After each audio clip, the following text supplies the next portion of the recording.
A Mexican drug boss has been sentenced to life in a prison by a U.S. court.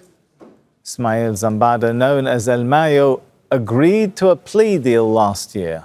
He admitted to smuggling millions of kilograms of cocaine over decades as the leader of the Sinaloa Cartel. He was arrested in 2024 in New Mexico. John Holman has more from Mexico City.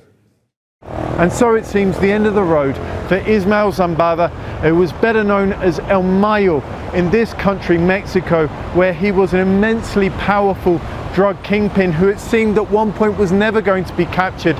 He eluded the authorities here for decades, while fellow kingpins like Joaquin Guzman, El Chapo, who with him helped found the Sinaloa Cartel, were taken away by authorities. But in the end, his capture was actually at the hand of Joaquin Guzman's son, also called Joaquin Guzman, who lured him to a meeting that was never going to happen, then with his men bundled him onto a plane that took him and the son of Joaquin Guzman, El Chapo, to the United States, where authorities were waiting for them and took them both into custody.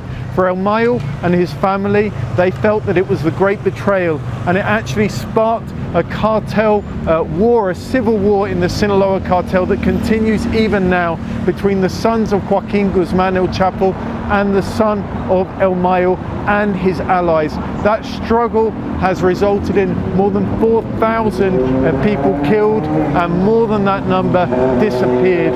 This sentencing is not going to change that, and El Mayo now, who's said to be very ill and requiring medical attention, is not going to have any more influence in what happens in the state of Sinaloa and in Mexico as that conflict goes on.